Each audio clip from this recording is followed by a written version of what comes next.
I literally, Chris, I mean, I've always went without being down and out, but I literally felt like I lost everything.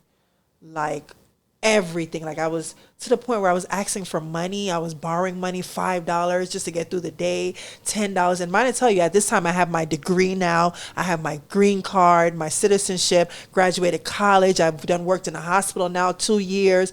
And I literally went down to nothing because of this relationship that I was in. He just kept going to jail. He had a stint of just going to jail, going back and forth to jail. And every time he would go to jail, I would bail him out. I would help him. He would come back, just keep doing the same thing over and over. He's in jail currently now. Oh crap! He went to jail since April, and I think during that time, it was. I think I realized that it was time. So then you're going to school during this time, you say, and then so tell me about that. So yeah, so I go on to, of course, once I got my green card, my grandma passed away during this time, and it seemed like as soon as she passed away, I got my citizenship, and it came very quickly. The citizenship versus what I went through for the green card and the work permit.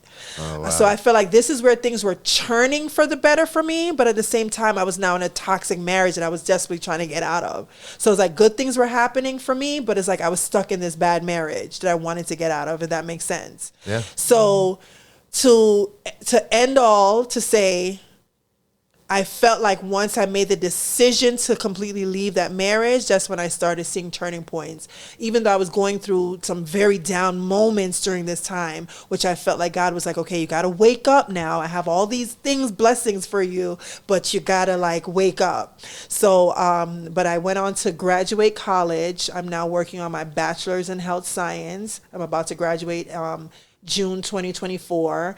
I wrote the book, Yeah. of course. So, not to. I don't want you to just brush by that. We Okay. got about a little bit. Okay. So it's really important to go from not The having travesty that I went through. Yeah, and not having the The going family to high support. school and then being illegal and not even be able to get a degree, to graduating high school and getting your you just brush past that like it was nothing. Like that's a major accomplishment. Okay, so Yeah. I got my high school diploma through going to school for a medical assistant, because I started off doing medical assistant, and it was like a dual program, so that ended up working out for me in my favor. So I was able to work on the medical assistant program and get my high school diploma at the same time. So that was one accomplishment that I knocked off my list that was bothering me for years, that I didn't finish high school. So I was able to get that, graduate with my diploma as a medical assistant,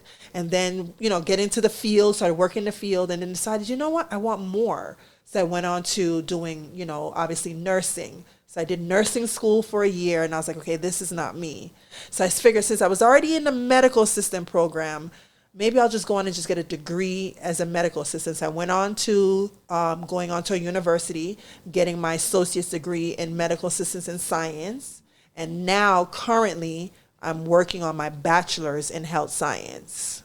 Let's So go. I'll be graduating June 2024. Let's with go. my bachelor's in health science. Yes. In the middle of that, between graduating with my associates and now working on my bachelor's, I end up writing the book. The book came about.